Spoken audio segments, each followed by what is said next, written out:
오늘 본문을 가지고 하나님께서 원하시는 우리의 모습이라는 제목으로 함께 말씀을 나누려고 합니다. 하나님께서는 계속해서 사사기를 통해 우리의 민낯을 보게 하십니다. 우리가 사사기를 읽는 동안 반복되는 이스라엘의 모습이 있는데 바로 이스라엘이 하나님을 떠나 악을 행하는 모습입니다. 그들의 영적 리더인 모세와 여호수아가 죽은 후 이스라엘은 자신들이 여호수아 살아 생전에 고백했던 하나님만을 섬기겠다는 그 고백을 잊은 채 하나님을 떠나 자신들이 생각한 대로 느끼는 대로 행동하는 모습을 보이게 됩니다. 그리고 하나님께서는 자신이 사랑하는 백성의 그 죄를 그대로 지켜볼 수가 없어서 사랑의 시선으로 그들에게 징계를 내리십니다. 그리고 그런 고통과 어려움을 겪는 이스라엘 백성들은 다시 하나님께로 돌아와 하나님께 자신의 죄를 고백하고 자신의 죄를 뉘우치는 모습을 보이게 됩니다. 그리하여 하나님께서 택하시고 보내신 사사를 통해 그들의 삶을 다시 회복시키는 모습을 보이십니다. 이와 같은 모습은 사사기가 끝나는 내내 반복되는 형상을 나타내고 있습니다. 그런데 이러한 이스라엘의 모습은 단순히 그들만의 모습이 아닌 오늘을 살아가는 우리의 모습이기도 합니다. 이러한 측면에서 오늘 우리가 읽은 본문 역시 이스라엘의 그 반복적인 죄와 회개하는 모습을 담아내고 있습니다. 그렇다면 오늘 우리가 읽은 그 본문을 통해 우리 하나님께서는 오늘을 사는 우리가 하나님 앞에서 어떠한 모습으로 살길 원하고 계실까요? 그리고 우리가 그와 같이 살 때 우리는 하나님 안에서 어떠한 은혜를 누리면서 살아갈 수 있을까요? 오늘 이러한 질문을 가지고 오늘 말씀을 살펴보려고 합니다. 먼저 하나님께서는 우리가 하나님께 우리의 죄를 자복하는 모습으로 살길 원하십니다. 오늘 본문 1절을 살펴보면 이전 사사인 에훗이 죽은 후에 이스라엘 백성들이 다시금 하나님 앞에서 악을 행했다는 말씀이 등장하고 있습니다. 다시 말해 이스라엘 백성들이 에훗이 죽기 전에는 하나님께 심판을 받지 않았다는 뜻입니다. 분명 하나님 앞에서 죄를 범한 이스라엘 백성이었기에 하나님께서는 이전에 사사였던 운니엘과 에훗을 통해 은혜를 베푸시고 하나님의 평화를 경험하게 하셨습니다. 그럼에도 불구하고 이들은 하나님의 사사가 죽자 다시금 원상복구되어서 하나님께 죄를 범하고 있는 백성들의 모습을 보였다는 것입니다. 그래서 하나님께서는 오늘 본문 2절에 등장하는 가나안 왕 야빈을 통해 그들이 깨닫길 원하셨습니다. 그리하여 오늘 본문 3절에 등장하듯 백성들을 야빈의 손을 넘기셔서 야빈 왕 아래에서 20년 동안 심판을 받게 만드셨습니다. 그리고 백성들은 그 안에서 자신의 삶을 뉘우치고 하나님께 부르짖기 시작했습니다. 사랑하는 여러분, 우리 하나님께서는 자신의 자녀들이 언제나 하나님과 제일 가깝게 지내길 원하십니다. 하지만 문제는 하나님의 자녀인 우리 안에 하나님과 멀어지게 만들고 하나님과 벽을 쌓게 만드는 요인들이 많다는 사실입니다. 하나님으로 사는 것이 아닌 세상의 기준과 세상의 시선으로 살아가는 모습, 하나님께 순종하지 않는 모습, 자신의 생각과 소견대로 사는 모습 등 하루에도 우리 안에는 수많은 죄가 요동한다는 것입니다. 그리고 우리가 이것을 해결하지 않으면 이스라엘 백성들이 하나님 앞에 보였던 그 모습 그대로 우리는 하나님 앞에서 악을 행하며 하나님의 자녀임에도 불구하고 하나님과 멀어질 수밖에 없다라는 것입니다. 우리 이사야 59장 2절의 말씀을 다 함께 읽도록 하겠습니다. 시작. 오직 너희 죄악이 너희와 너희 하나님 사이를 갈라놓았고 너희 죄가 그의 얼굴을 가리어서 너희에게서 듣지 않으시게 함이니라. 아멘. 따라서 우리는 담임 목사님께서 이번 주일 그리고 이번 새벽 예배 때마다 말씀하셨던 것처럼 하나님 앞에서 회개의 모습을 보여야만 합니다. 왜냐하면 우리가 하나님 안에서 있는 하나님 안에서 우리 안에 있는 우리의 것을 온전히 비워내야만 할 때만 하나님의 것으로 채움을 받을 수 있기 때문입니다.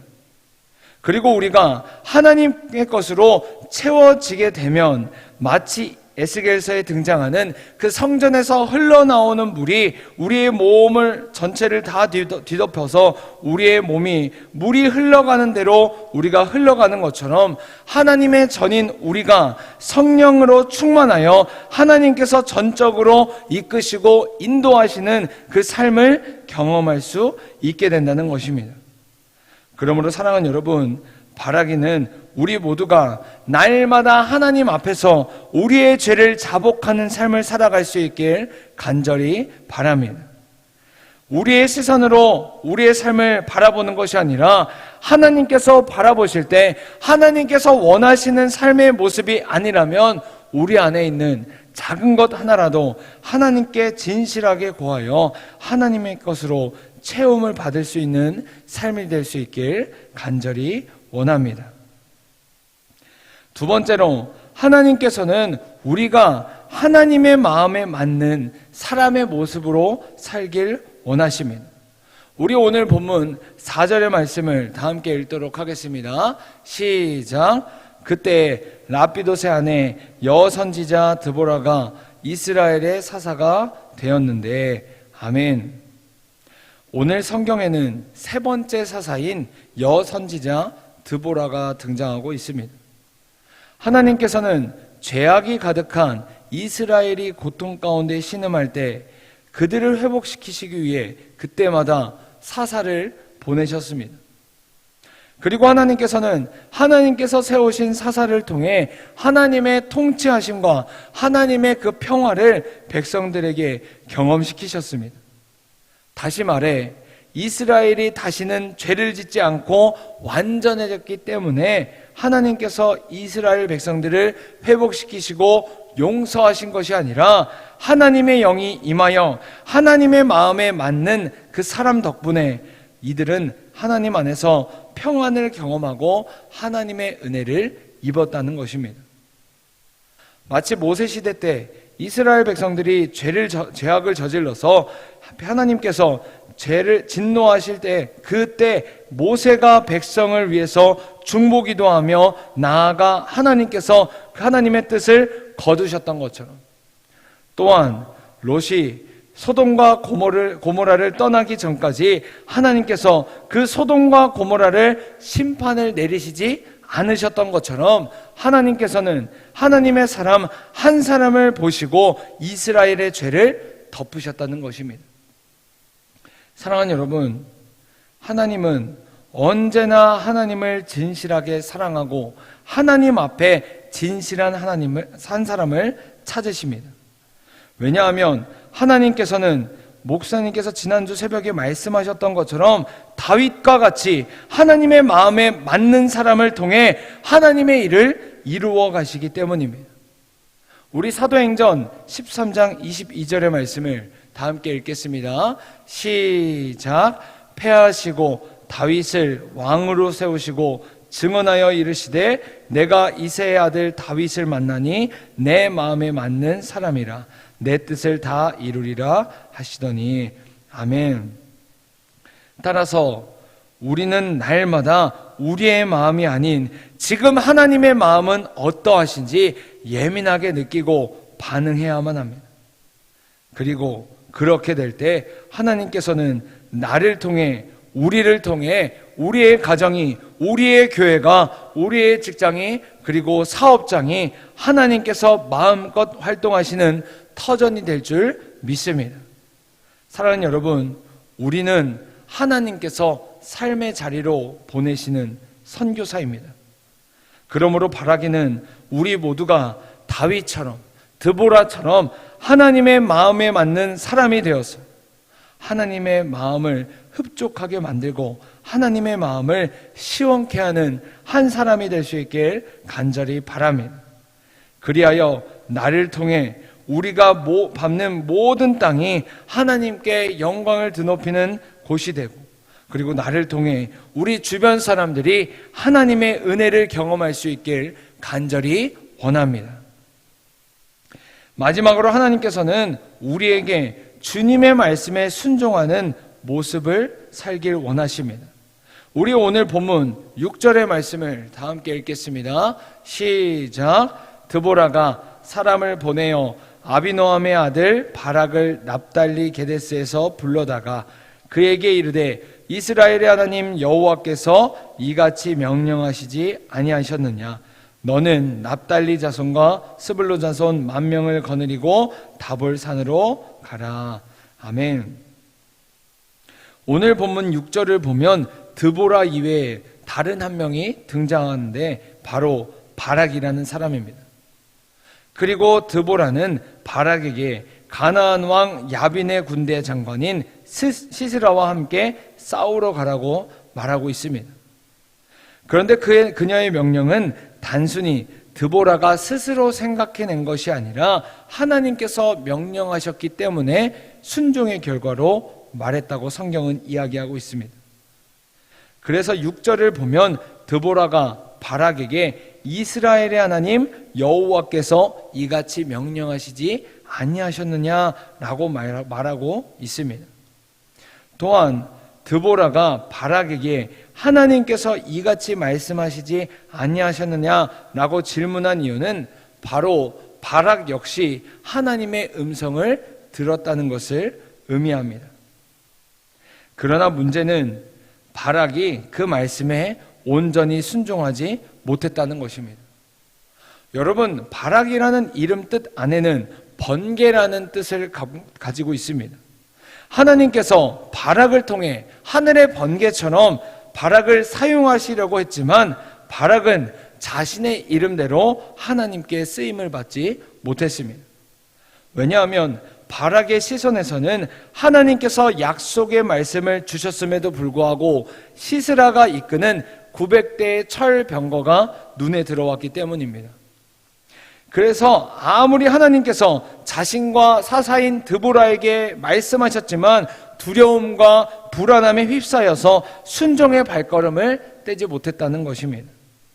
사랑하는 여러분, 이와 같이 우리의 영적인 눈이 닫히고 우리의 시선이 세상 가운데 갇히게 되면 아무리 하나님께서 우리에게 확신을 주시고 수많은 사인을 주셔도 우리는 하나님의 말씀에 순종할 수가 없습니다. 왜냐하면 세상의 시선과 기준으로 볼 때 하나님의 일하심이 이해가 되지 않기 때문입니다. 하지만 사랑하는 여러분, 우리 하나님은 불가능을 가능케 하시는 분이시며 우리의 삶을 언제나 이끄시는 분인 줄 믿습니다. 그렇기에 우리가 하나님 앞에서 믿음의 그 순종의 모습만 보이게 된다면 하나님께서는 그 이후의 모든 일을 하나님의 계획하신 대로 이끌어 가십니다. 그래서 세계적인 시계학자이자 평생토록 전도자의 삶을 산 코리텐붐 여사는 하나님은 우리가 순종할 때 우리의 가는 것과 서는 것을 지도하신다라고 말했습니다. 따라서 우리가 하나님께 보여야 하는 그 모습은 우리의 주인 되시는 하나님께서 말씀하실 때 즉각적으로 순종하는 모습인 줄 믿습니다. 우리 신명기 13장 4절의 말씀을 다 함께 읽겠습니다. 시작. 너희는 너희의 하나님 여호와를 따르며 그를 경외하며 그의 명령을 지키며 그의 목소리를 청종하며 그를 섬기며 그를 의지하며. 아멘. 그러므로 바라기는 우리 모두가 하나님께서 우리에게 말씀하실 때 한 치 앞이 보이지 않더라도 하나님을 믿는 믿음으로 발걸음을 떼어 갈 수 있길 간절히 바랍니다. 그리하여 하나님께서 예비하신 영광을 우리 모두가 목격할 수 있길 간절히 원합니다. 이와 같이 우리 모두가 하나님께서 원하시는 대로 이 땅 가운데서 살아갈 때 하나님께서 예비하신 복을 경험할 수 있게 됩니다. 그리고 그 복은 바로 사울 왕처럼 여호와의 영이 떠나는 것이 아닌 우리 가운데 하나님께서 우리의 삶 가운데 영원히 함께 하시는 복인 줄 믿습니다. 그러므로 바라기는 우리 모두가 날마다 나의 뜻이 아니라 하나님의 뜻대로 살아가고 하나님의 마음에 합한 사람이 되어서 하나님의 말씀에 순종하는 삶을 살아갈 수 있길 간절히 소망합니다. 그리하여 하나님과 영원히 함께하는 복을 누리면서 살아갈 수 있길 소망합니다. 오늘 하루 하나님께서 우리에게 각자의 자리로 보내실 때 그곳에서 하나님과 우리가 동행하는 삶을 살아갈 수 있길 간절히 소망합니다. 다 함께 기도하겠습니다.